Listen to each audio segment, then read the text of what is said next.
तो क्या जैसा कि फिल्मों में दिखाते हैं, इधर उधर बहुत सारे लोग कहते हैं, क्वेश्चन करते हैं भगवान श्री रामचंद्र जी को कि माँ सीता को उन्होंने वन में छोड़ दिया था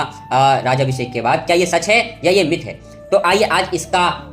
भी पता चल जाएगा। जय श्री राम दोस्तों, आज हम लोग श्री रामचरितमानस उत्तरकांड की चौपाई नंबर 24 और 25 पे हैं। तो अब अयोध्या में भगवान श्री राम ने करोड़ों अश्वमेघ यज्ञ की और हर यज्ञ के दौरान वो लाखों ब्राह्मणों को बहुत सारा दान दिया करते थे, बहुत सारे आभूषण वस्त्र सब कुछ दिया करते थे, उनके चरण रज को बहुत धारण किया करते थे और उनके आदेशों का पालन किया करते थे। अयोध्या में ऐसा हो गया था कि वहाँ के जो लोग थे ब्रह्मा जी से दिन रात बस यही मांगते रहते थे कि हमें उनके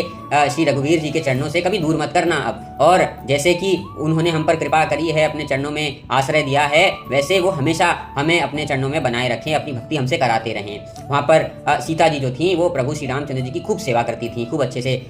उनकी आज्ञा का पालन किया करती थी। वैसे तो अयोध्या के महल में हजारों सेवक सेविकाएं थी, परंतु उनका मानना था कि घर की सब सेवा, माताओं की सब सेवा और श्री रामचंद्र जी की सब सेवा वे अपने हाथ से ही करेंगी, और ऐसा ही वो किया करती थी। उनको भी आनंद आता था और वेद की नीति का पालन भी होता था। जो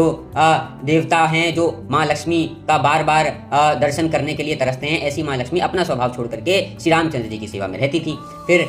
उनके जो भाई थे, सारे भाई प्रभु से अत्यंत प्रीति और प्रेम किया करते थे, और प्रभु भी उनको बड़ी नीतियाँ, बड़ी कथाएं सुनाया करते थे, बहुत अच्छे से प्रेम से रखते थे और सारे विषयों में उन सब से सलाह भी लेते थे, अपनी सलाह भी देते थे। फिर कुछ समय बाद वहीं पर प्रभु के 2 पुत्र उत्पन्न हुए, और वेद कहते हैं कि उनका नाम था लव और कुश, और वह सब भी नीतियों में, वेद में, शास्त्र में, हर चीज में निपुण हुआ करते थे। ऐसे ही हर भाई के 2 पुत्र उत्पन्न हुए, और वो सब भी धर्म के रास्ते पर चलने वाले अच्छे महान योद्धा राजा इस तरह से रहा हुए थे। और उन सब के बारे में बताते हुए तुलसीदास जी कहते हैं कि आपने सबसे सेवा कराई है प्रभु, कभी हमें भी मौका दीजिए अपनी सेवा करने का, हमसे भी कराइए।